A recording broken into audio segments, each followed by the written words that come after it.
মূল্যবান বিশাল জায়গা আর ২২,০০০ কোটি টাকার বিনিয়োগে নির্মিত শাহজালাল আন্তর্জাতিক বিমানবন্দরের তৃতীয় টার্মিনাল। এত সব দায় দিয়েও টার্মিনালটির অপারেশনাল লভ্যাংশের মাত্র ১৫% পেত Bangladesh.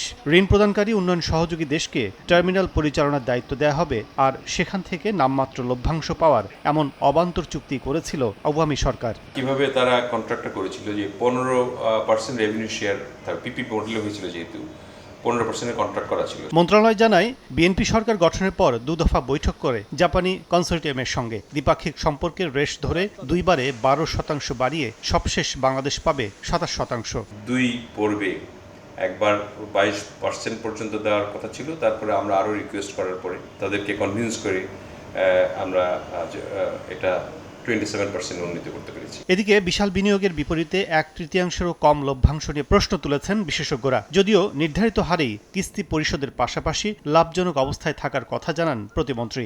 Typhoon fabric care, fabric কেয়ারের সুপার পাওয়ার। যুক্তিসঙ্গত কোনো কারণ দেখি না কেন 73-27 রেশিও হবে। এখানে তো জাপানিজ কনসোর্টিয়াম যারা কাজ করছে তাদের তো কোনো ইনভেস্টমেন্ট নেই, তাদের যেটা তাদের লোন আছে তাদের কাছ থেকে টাকা লগ্নি করে এটাকে করা হয়েছে এবং এটা প্রতি মাসে মাসে এটাকে ফেরত দিতে হবে উইথ ইন্টারেস্ট। সো কাজে এমন না যে এটা তাদের কাছ থেকে আমরা কোনো দান হিসেবে পেয়েছি বা গ্র্যান্ট হিসেবে পেয়েছি। আমরা হিসাব করে দেখেছি যে আমরা অন্তপক্ষে আমাদের যে ইনস্টলমেন্টগুলি আছে সেগুলি আমরা পে করতে পারবো এই টাকার মধ্যে, করেও কিছু লাভ থাকবে। বিশ্বমানের করে নির্মিত এই স্থাপনায় মূল টার্মিনাল 2,30,000 বর্গমিটার হলেও পার্কিং সহ আশপাশ মিলিয়ে এর বিস্তার প্রায় 10 লাখ বর্গমিটার জুড়ে। ঋণের 16,000 কোটি টাকা কিস্তিতে বাংলাদেশ সরকারকে পরিশোধ করবে সিভিল এভিয়েশন।